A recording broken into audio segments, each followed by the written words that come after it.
السلام عليكم ورحمة الله وبركاته، ازيكم عاملين ايه؟ يا رب تكونوا بخير. النهاردة هنتكلم عن موضوع مهم جدا وهنشتغل مع بعض عملي فيلم الدم البلاد فيلم. قبل ما ندخل في العملي لازم نعرف امتى بنعمل بلاد فيلم ودوره ايه. لو صورة الدم بتجيب لنا البلاد كاونت اللي هي عد الخلايا الصفائح والكرات الدم البيضاء والخلايا الدم الحمراء وكل الاشياء دي ككاونت، لا البلاد فيلم هو الصورة النهائية، هو الشيب بتاع الخلايا دي. وبالتالي من خلال البلاد فيلم انا بقدر اشوف الار بي سيز شكلا واعرف الاشكال الطبيعيه والاشكال الابنورمال الغير طبيعيه. نفس الكلام في كرات الدم البيضاء اعرف الشيب بتاعها الطبيعي واعرف اشكال الخلايا الغير طبيعيه، وكذلك الصفائح الدمويه البليتلتس. ومن هنا هيجي دور البلاد فيلم، هو الاشكال الغير طبيعيه. وبالتالي كده انا بقدر استخدمه في تشخيص الانيميات. اعرف نوع الانيميا، اعرف حجم الكرة، هل حجم نورموسيتك ولا ماكروسيتك ولا مايكروسيتك. هدخل في تشخيص اللوكيميات واعرف الابنورمال بتاع الوايت بلاد سيلز ان كان في لوكيميا معينة من خلال اشكال الخلايا الابنورمال. نفس الكلام البليتلتس برضو اعرف ان كان في اجريجيشن، فالجهاز بيديني العدد قليل ولكن هو متجمع على بعض، ولا ان كان عنده ثرومبوسايتوزيس وزيادة في خلايا الصفائح الدموية. يعني من خلاله نقدر نقول ان احنا بنشوف خلايا الدم سواء ار بي سيز او وايت بلاد سيلز او بليتلتس. نعرف الديفرنشال وايت بلاد سيلز الخمس اشكال بتوع كرات الدم البيضاء، نعرف النورمال شيب للار بي سيز والابنورمال شيب لكل الاشكال. ويلا بينا نعمل فيلم الدم مع بعض. اولا كده محتاجين نوع العينه، عينه زي ما انت شايف مسحوبه على الانبوبه اللافندر اللي فيها ماده اديتا، وبالتالي انا عندي هول بلاد دم كامل. هسحب عينه على اديتا.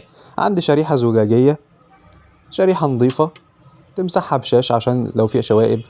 عندي بستير ببت القطارة الدروبر اللي هستخدمها، وعندي الصبغة اللي هصبغ بيها البلاد فيلم عشان اصبغه بالليشمان. في صبغات تانية جلجمسة ولكن خلينا نشتغل بالليشمان النهاردة. ومعانا الكفر سلايد او شريحة زجاجية تانية. هننضف الشريحة زي ما قلنا كده علشان لو في شوائب ما تعملش مشاكل في البلاد فيلم. وبالتالي نرج الأنبوبة بتاعة الإيديتا عشان نعمل ميكس للخلايا كويس جدا. وبعد كده ناخد كمية بسيطة جدا، ناخد 1 دروب نقطة صغيرة من 10 ل 15 مايكرون من البلاد، ونحطها على الشريحة زي ما احنا شايفين. وده باستخدام المايكرو بيبت اللي انت شايفها في ايدي. حطينا النقطة، خلاص مش عايزين اكتر من 10 ل 15 مايكرون. نسيب التلت الاولاني للشريحة فاضي اللي بقى عليه بيانات المريض، وبعد كده نحط النقطة بداية من تلتين الشريحة في التلت التاني، بداية التلت التاني من الشريحة. هنجيب الكفر سلايد. الكفر سلايد ده غطا الشريحة. ممكن نفرد بشريحة زجاج تانية، لا الكفر سلايد او شريحة زجاج تانية. وبطرف او حافة الكفر سلايد زي ما احنا شايفين هنرجع بيها على الدم. هيمسك نقطة الدم ونفردها، نهز يمين وشمال كده بحيث ان هو يفردها ونشدها لقدام. الزاوية بتاعة الكفر سلايد اللي بتحطها تلامس نقطة الدم اللي انت حاططها تقريبا نقول من 30 ل 45 درجة. وبعد كده تلمسها للكفر سلايد وتسحبها لقدام، هيطلع معاك البلاد فيلم بالشكل اللي انت شايفه ده. ونسيبه يجف، ممكن تقول 5 دقايق 6 دقايق ان هو يجف تماما، يكون جاف تماما. يطلع عندك الفيلم بالشكل اللي انت شايفه ده لو بيكون له هيد والبادي او النيك، وبعد كده الجزء التيل. الفحص بيكون في الجزء التيل، بتكون في الخلايا موزعة بشكل جيد. ودي أشكال الأفلام الخاطئة. محتاجين نسبق بقى الفيلم بعد ما حصل له جفاف تماما. عندك فيه اما تجيب كب من الكبات بتاعة اليورين والستول، او الجزء اللي احنا كنا شايفينه من شوية مفروض فيه حوض صبغة. احنا كنا عاملين حوض صبغة كده صناعي مع نفسنا. لا عندك كب، تجيب كب هترج الصبغة الليشمان اللي هنستخدمها كويس جدا عشان لو في رواسب او اي حاجة تدوب. ونجيب الباستير ببيت وهنسحب كمية كافية، نقدر نقول 2 مللي تقريبا او 1 من 1 ل 2 مللي. تغطي وتغمر الفيلم بالكامل اللي انت فردته في تلتين الشريحة الاخرى. انت سبت التلت الاول للبيانات وبعد كده عندك التلتين. هتغمر الشريحة بالصبغة زي ما انت شايف.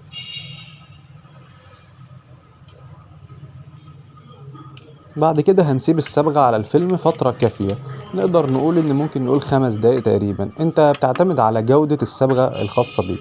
لو جودة الصبغة قوية ومتعتقة تفرق جدا طبعا عشان الصبغة بتكون كويسة جدا. لو الصبغة دي لسه حديثة او ضعيفة ممكن نزود المدة عن 5 دقايق ونسيبها المدة كافية ل5 دقايق زي ما احنا شايفين.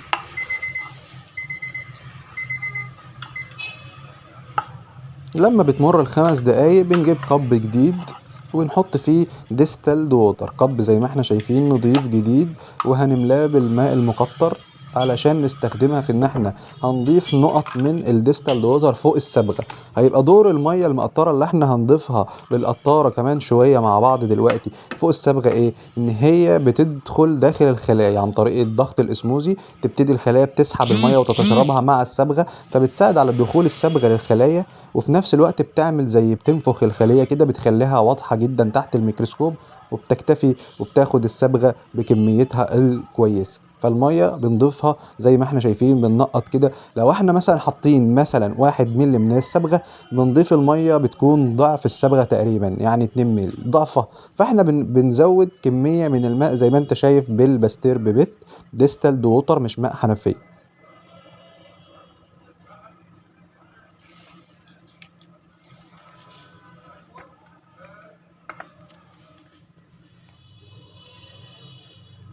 وبعد كده هنسيبها برضو مدة كافية، يعني نقول من 5 ل10 دقايق تقريبا برضو بعد ما ضفنا الماء المقطر.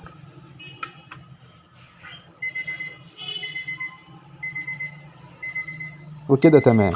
هنبتدي نجيب قب تاني، قب مستعمل بنستخدمه في الصبغات برضو زي ما انت شايفه ملون من الليشمان، ونسكب ونفضي الكمية بتاعة الصبغة بالمية في القب التاني. لو انت شغال في الحوض هيبقى الحوض هو اللي انت بتفضي فيه كل الزيادات دي.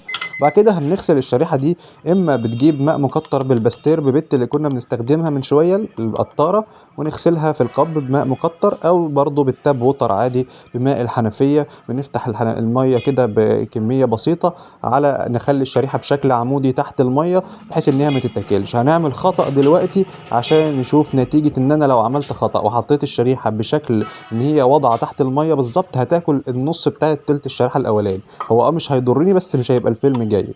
كلت جزء من الشريحة في الاول اهو، فالفيلم متاكل من الاول بسبب ان انا ما حطيتش الجزء اللي فوق ده، بسبب ان انا ما حطيتش الشريحة عمودي والمية تنزل عمودي على الشريحة بمجرد ان هي تغسلها، او عشان قوة المية كانت شديدة. فانت عندك التلت الشريحة اللي فوق اللي هو التيل بتاع الفيلم، التيل بتاع الفيلم اللي احنا بنصبغه. بعد كده خلاص هنمسحها من الظهر بتاعها. وخلي بالك كن حذر عشان ما تمسحش الفيلم بعد ما عملته. هتمسح من الظهر كويس جدا عشان اي زيادات من الصبغة على الظهر تنضفه. وبعد كده هتسيبه ان هو برضو يجف تماما علشان يبقى جاهز للفحص الميكروسكوبي، وده اللي عليه الدور. يلا بينا. طبعا عندك معلومتين اساسيين في اي فيلم مسبوغ. استخدام الميكروسكوب لاي فيلم مسبوغ، اولا نقطه من زيت السيدر اللي انت شايفه ده، لازم احط نقطه من زيت السيدر على الفيلم اللي انا صبغته، وارفع المكثف الكوندنسر لاعلى نقطه. خلينا نمشي مع بعض. هنفتح زيت السيدر، دي اول نقطه، وناخد نقطه من زيت السيدر اللي هو دوره هنا ايه. انت الضوء وهو طالع من اللايت سورس، المصدر الضوئي اللي هو اللمبه، بيكون طالع مشتت، بيدخل على حاجه اسمها الكوندنسر او المكثف اللي هو تحت شويه فوق اللمبه كده. هنرفعه مع بعض. بالضوء بيرجع يتشتت تاني علشان المعامل انكسار الزجاج غير الهواء، لان في فراغ. فانا بملى الفراغ دي بنقطه من زيت السيدر اللي انا بحطها على الشريحه. اول حاجه هرفع المكثف دلوقتي زي ما احنا بنعمل. رفعنا الكوندنسر اللي هو الجزء اللي بيترفع ده عشان يجمع لي الضوء في نقطة واحدة، بيكون تحت الشريحة مباشرة. والشريحة فين؟ الشريحة موجودة على الستيج اللي أنا بحركه دلوقتي. بحرك الستيج بحيث إن الشريحة تكون مباشرة فوق الأوبجيكتيف لينس اللي هي العدسة الشيئية، اللي هم الأربع عدسات اللي بيتحركوا دلوقتي دول، اللي هو بقوات تكبيرية مختلفة. برضو المعلومة التانية، في أي فيلم مسبوق برفع الكوندنسر فوق، بحط نقطة من زيت السيدر وبفحص بالأويل لينس اللي هي العدسة القوة التكبيرية 100. دلوقتي بنبتدي نبص بعينينا وبنرفع الستيج، خلاص ظبطناها، وبنجيب العدسة الأويل في مكانها الصحيح، وهنبتدي نفحص دلوقتي ونشوف ايه أشكال الخلايا النورمال والأبنورمال. ار بي سيز، وايت بلاد سيلز اللي هي خلايا الدم البيضاء الخمسة، الإيزينوفيل، بيزوفيل، ليمفوسايت، مونوسايت، نيوتروفيل أو الاسم التاني بتاعها البوليمورف، زي ما احنا شايفين دلوقتي مع بعض تحت الميكروسكوب. ودي الأشكال مصورها لك عندك، دي خلايا، دي مونوسايت، ليمفوسايت، نيتروفيل سيجمنتد مفصصة، دي ليمفوسايت سمول، نيتروفيل مفصصة. ودي 5 خلايا بأشكالهم المختلفة. طبعا بداية من الأكثر نسبة في وجود في الدم النيتروفيل. النيتروفيل فيه باند نيتروفيل بتكون هلالية، وكل لما بتكبر في العمر بيحصل اختناقات في النواة النيوكلاس، وبيحصل اللي هي السيجمنتد نيتروفيل اللي هي المفصصة من 3 ل5 فصوص. بعد كده عندنا الليمفوسايت اللي هي الخلية الصغيرة سمول ليمفوسايت، وفي منها لارج ليمفوسايت، دي النسبة التانية. وبعد كده عندنا المونوسايت اللي هي تحت على الشمال الكبيرة الكلوية، اللي هي بيميزها ان بيكون فيها فاكيولز، بيكون فيها فجوات هوائية كده. بعد كده اللي بعدها اللي هي الإيزينوفيل، اللي هي اللي بيبقى يكون عاملة شبه النضارة فيها فصين من النيوكلاس إيزينوفيل. بعد كده الأقل في تواجد في الجسم اللي هي البيزوفيل، اللي هي المنقطة، اللي هي القاعدية الغامقة البنفسجية اللي على اليمين اللي فيها النقط. طبعا خلايا الدم البيضاء في الأساس بنقسمها جرانيولوسايت وأجرانيولوسايت، محببة وغير محببة. الجرانيولوسايت اللي هي المحببة اللي هي التلاتة اللي احنا قلناهم في الأول، النيوتروفيل اللي هو المتعادل، والإيزينوفيل اللي هو اسمه التاني الأسيدوفيل اللي هو بيكون حامضي حبيباته لونها أحمر، ثم البيزوفيل اللي هو القاعدي اللي بيكون حبيباتها المحببة اللي هي لونها بنفسجي غامق. والأجرانيولوسايت اللي هي الغير محببة عندنا النوعين، الليمفوسايت اللي هي قلنا ليمفوسايت سمول أو لارج، والمونوسايت اللي هي الكلوية اللي قلنا بتتميز بالفاكيولز. وبكده نكون اشتغلنا مع بعض البلاد فيلم عملي النهاردة، وشوفنا أشكال الخلايا النورمال. يتبقى لنا معلومات نظري كتير نعرف فيها الأنيميات بأنواعها المختلفة، واللوكيميات برضو بأنواعها المختلفة، ودي تحتاج محاضرة نظري بإذن الله قريبا إن شاء الله. ما تنسوناش من دعواتكم، والسلام عليكم ورحمة الله وبركاته.